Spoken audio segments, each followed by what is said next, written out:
El martillo cayó sobre la mesa de la alcaldía con un golpe que resonó en la sala como un trueno anunciando tormenta, mientras Esperanza Silva, una mujer de 62 años, con el cabello gris recogido en un desaliñado moño y manos curtidas por décadas de plantar frijoles, se levantó de la silla de plástico con la dignidad de una reina destronada, los ojos húmedos, pero la voz firme como la raíz de un árbol centenario.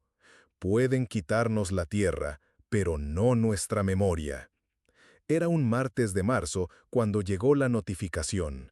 Esperanza regaba las matas de albahaca en el patio de la sencilla casa donde había nacido, donde crió a sus 3 hijos y donde enterró a su esposo 5 años antes, cuando el cartero entregó el sobre sellado con el membrete de la alcaldía. Sus manos temblaron al abrir el documento oficial que decretaba la expropiación del terreno para la construcción de un complejo empresarial. 48 horas.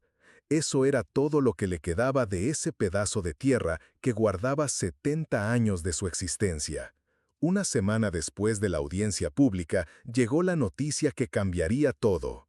La Universidad Federal, a través de su Departamento de Ingeniería Ambiental, había elaborado un estudio técnico sobre el proyecto de agricultura urbana de Esperanza. El documento, con 40 páginas y rigor científico, demostraba que la iniciativa generaba beneficios ambientales equivalentes a un área de preservación de 5.000 metros cuadrados. El estudio calculaba la reducción de emisiones de carbono, la contribución a la biodiversidad urbana, el ahorro de agua a través del sistema de captación de lluvia y el impacto positivo en la calidad del aire local. Más importante aún, el estudio revelaba que el proyecto de Esperanza había inspirado iniciativas similares en 12 barrios de la ciudad, creando una red de agricultura urbana que beneficiaba directamente a más de 300 familias. El documento concluía que la destrucción del huerto de Esperanza representaría no solo una pérdida ambiental, sino el riesgo de desarticular toda una red de sostenibilidad que se había desarrollado orgánicamente a lo largo de los años. Ricardo Méndez contestó el estudio, argumentando que los beneficios ambientales no podían ser comparados con beneficios económicos concretos. Su proyecto, afirmaba, generaría 50 empleos directos y 120 indirectos, además de aumentar significativamente la recaudación municipal.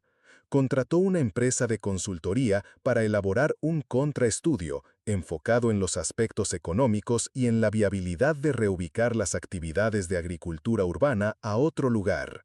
La batalla técnica se intensificó. Ambientalistas trajeron especialistas en desarrollo sostenible que argumentaban sobre la importancia de preservar iniciativas comunitarias auténticas. Economistas contratados por la constructora presentaron datos sobre crecimiento económico y desarrollo urbano. La prensa local cubría cada desarrollo y la opinión pública se dividía entre aquellos que priorizaban el progreso económico y los que defendían la preservación de la comunidad tradicional. En medio de esta guerra de estudios y argumentos, Esperanza continuaba su rutina diaria. Se levantaba antes del sol para regar las plantas, alimentar las gallinas y preparar el desayuno. Recibía vecinos que venían a buscar plantines o consejos de cultivo. Por las tardes, se sentaba en el porche a coser o simplemente a observar el movimiento de la calle. Aparentemente tranquila, pero por dentro sentía el peso de la responsabilidad que involuntariamente había asumido. Una mañana, mientras recogía tomates para el almuerzo, Esperanza recibió una visita inesperada. Ricardo Méndez llegó solo, sin abogados ni asesores, conduciendo él mismo su auto importado. Vestía pantalones vaqueros y una camisa sencilla, un claro intento de parecer más accesible. Esperanza lo recibió con la misma cortesía de siempre, ofreciendo café y galletas. «Doña Esperanza», comenzó Ricardo aceptando la taza de café, «me gustaría proponer una solución que beneficie a todos». Su propuesta era ambiciosa. La constructora financiaría la creación de un parque público de 10.000 metros cuadrados en otro barrio, con huertos comunitarios, centro de educación ambiental y espacios para actividades culturales. Esperanza sería contratada como consultora del proyecto, con salario mensual y total autonomía para desarrollar las actividades que considerase importantes. La oferta era generosa, pero Esperanza meneó la cabeza lentamente. Don Ricardo, dijo ella, colocando la taza sobre la mesa, usted todavía no entiende. No se trata del tamaño o los recursos, se trata de las raíces. No se trasplanta un árbol centenario esperando que florezca de la misma manera. Algunas cosas necesitan crecer naturalmente en su lugar de origen. Ricardo insistió, aumentando la oferta financiera y detallando los beneficios del nuevo proyecto. Habló de instalaciones modernas, sistemas de riego automatizados, invernaderos climatizados.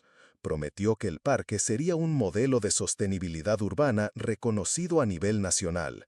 Pero Esperanza se mantuvo firme en su posición. Joven, usted quiere construir algo artificial para sustituir algo que nació del corazón. No es lo mismo. Frustrado, Ricardo dejó una tarjeta de presentación y le pidió que pensara en la propuesta. Doña Esperanza, dijo antes de irse, usted está perdiendo la oportunidad de multiplicar su trabajo. Piense en las personas que podrían beneficiarse a una escala mucho mayor. Esperanza guardó la tarjeta en el bolsillo de su adelanto y respondió, Don Ricardo, multiplicar no siempre es mejor, a veces es mejor cultivar con cuidado que esparcir sin amor. Esa noche, Esperanza conversó largamente con doña Celia sobre la propuesta. Las dos amigas se sentaron en el porche observando las estrellas que brillaban sobre la ciudad. ¿Estaré siendo egoísta?, preguntó Esperanza. ¿Estaré impidiendo algo que podría beneficiar a más personas? Doña Celia, siempre práctica y directa, respondió, Esperanza, has pasado toda tu vida cuidando de los demás. Ahora ha llegado el momento de cuidar lo que has construido. No es egoísmo, es amor propio. Los últimos días antes de la decisión final fueron tensos.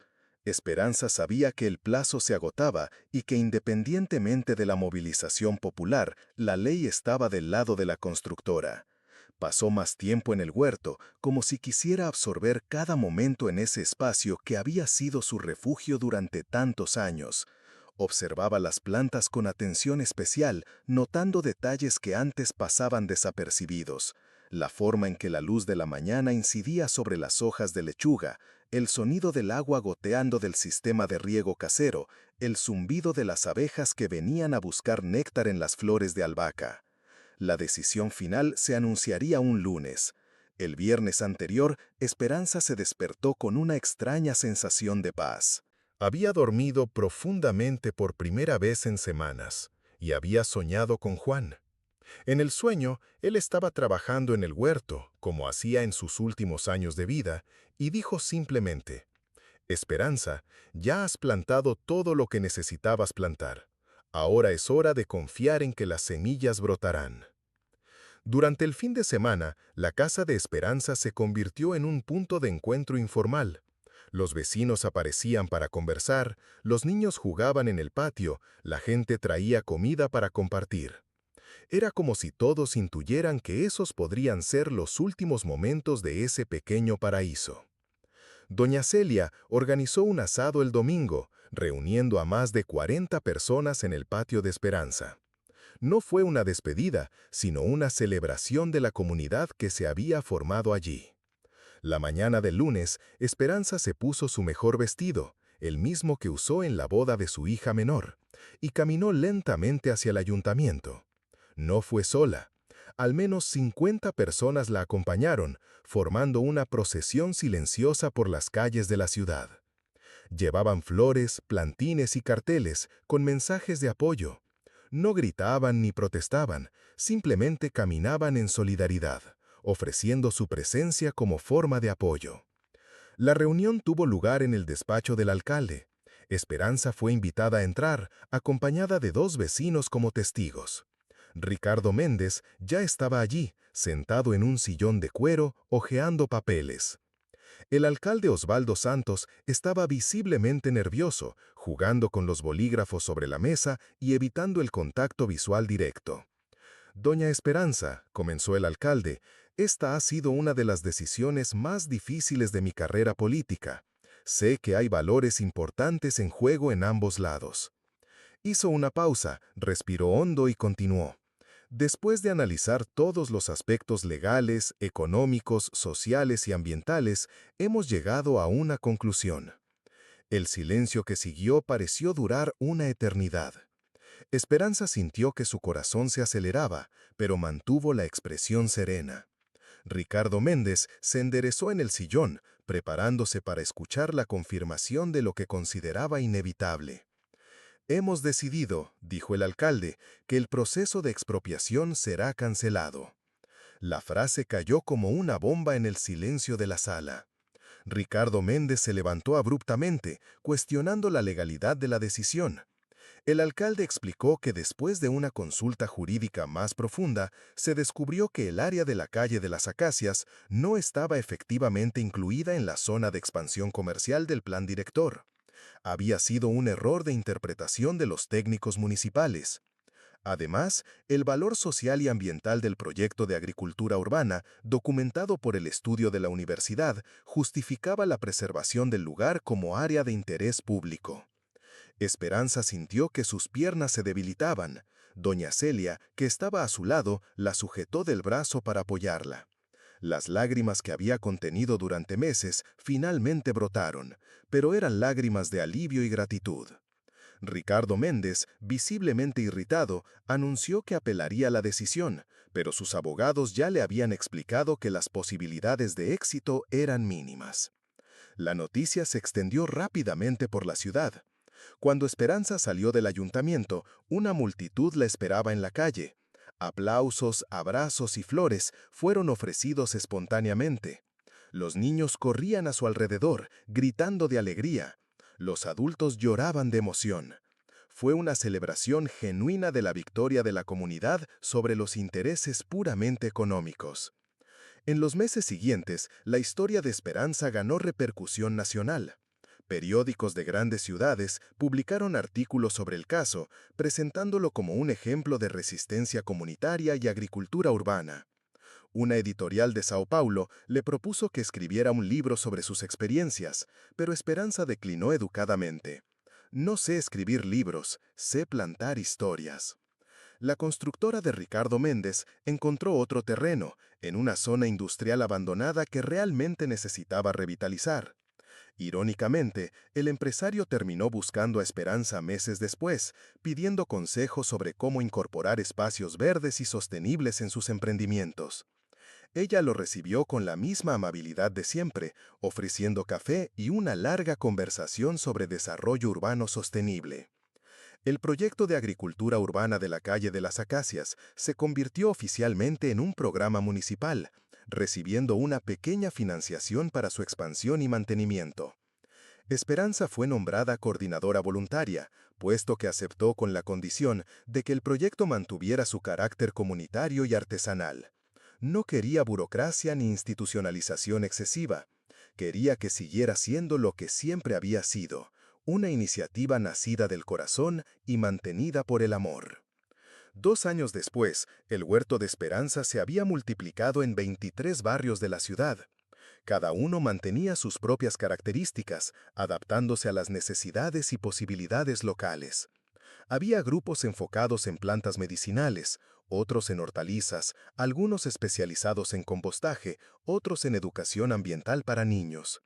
Todos conectados por la filosofía simple que Esperanza siempre predicó. Plantar es un acto de fe en el futuro. La casa en la calle de las Acacias siguió siendo el centro de todo. Todos los martes, el grupo de mujeres se reunía para intercambiar plantines y experiencias. Los sábados, los niños venían a aprender sobre cultivo y medio ambiente. Los domingos estaban reservados para los talleres abiertos a la comunidad.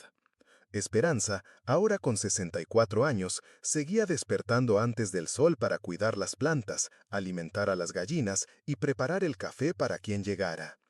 Una mañana de otoño, mientras recogía flores de albahaca para preparar un té, Esperanza reflexionó sobre todo lo que había sucedido. Recordó las palabras del sueño con Juan. Ya has plantado todo lo que necesitabas plantar. Ahora es hora de confiar en que las semillas brotarán. Miró alrededor y vio que las semillas realmente habían brotado, no solo en la tierra, sino en el corazón de las personas. La higuera centenaria de la plaza seguía dando una sombra generosa. Sus raíces profundas sostenían la copa frondosa que alberaba pájaros y ofrecía frescura a los transeúntes.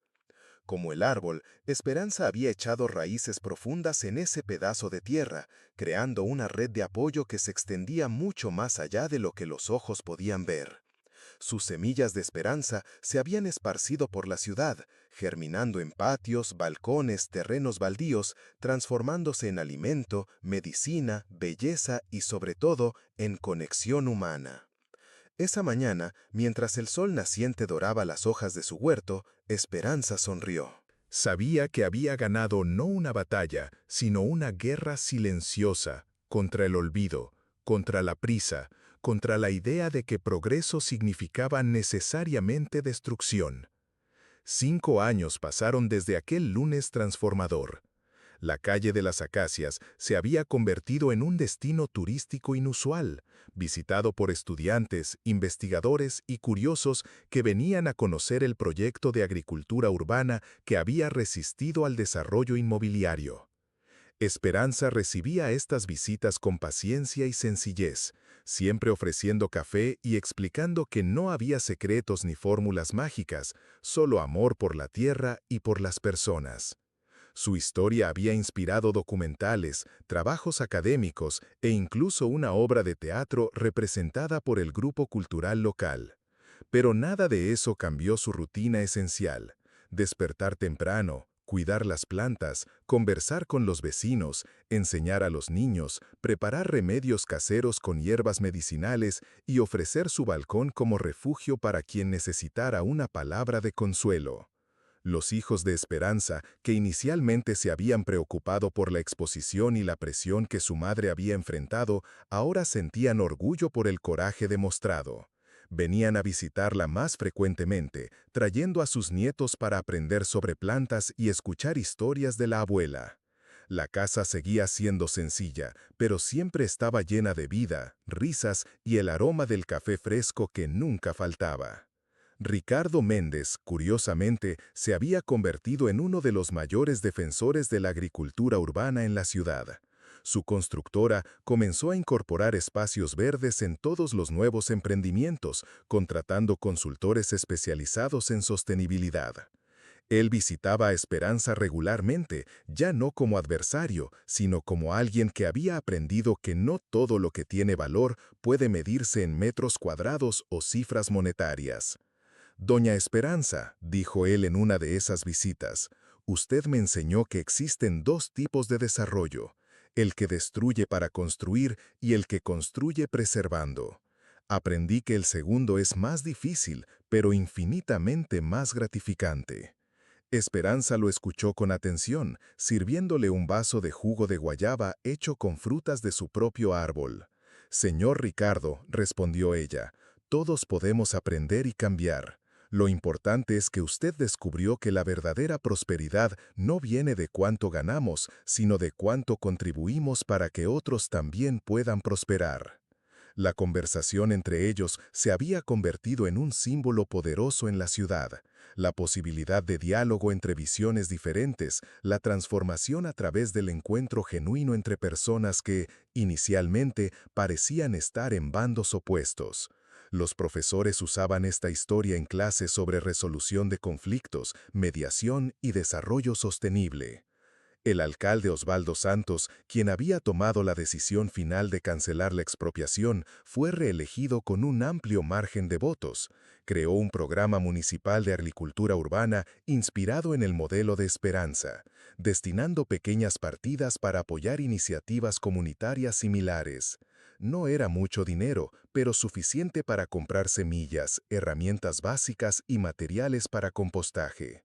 Doña Celia, ahora con 72 años, seguía siendo la mejor amiga y mano derecha de Esperanza. Sus plantas se habían extendido por todo el patio, creando un pequeño jardín que rivalizaba en belleza con el huerto de la vecina. Las 2 mujeres pasaban tardes enteras conversando sobre plantas, hijos, nietos y la vida que habían construido juntas en aquella calle especial. Don Antonio se había convertido en un experto en plantas medicinales, estudiando libros antiguos y consultando a herboristas tradicionales para aprender sobre las propiedades curativas de las plantas. Su patio se convirtió en una referencia para quienes buscaban remedios naturales y él distribuía plantines y conocimiento gratuitamente a quien lo necesitara. María José, la madre soltera que participó en la movilización, consiguió un pequeño ingreso extra vendiendo verduras orgánicas en el mercado local. Sus hijos, ahora adolescentes, habían crecido ayudando en el huerto y desarrollado una conciencia ambiental que llevaron a la escuela, influenciando a compañeros y profesores. La red de agricultura urbana se había expandido a otras ciudades de la región. Esperanza recibía invitaciones para charlas y encuentros, pero prefería que la gente fuera a su casa. No soy buena hablando en público, decía, pero sí soy buena conversando de corazón a corazón aquí en mi patio.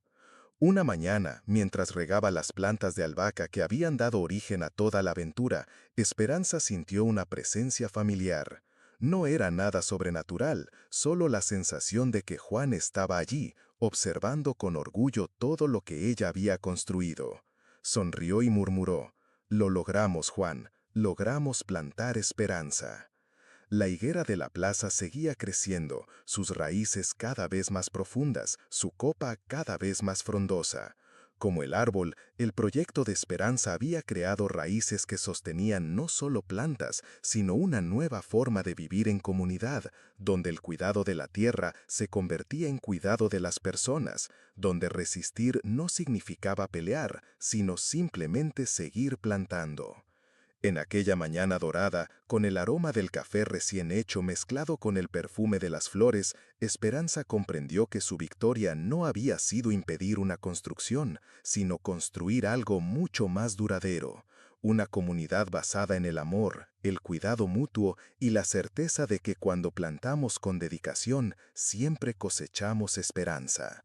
Las gallinas criollas picoteaban libremente por el patio, las abejas zumbaban entre las flores y el mundo seguía girando, pero allí, en la calle de las acacias, el tiempo parecía haber encontrado su ritmo perfecto, ni muy rápido, ni muy lento, solo el tiempo necesario para que la vida floreciera en toda su plenitud.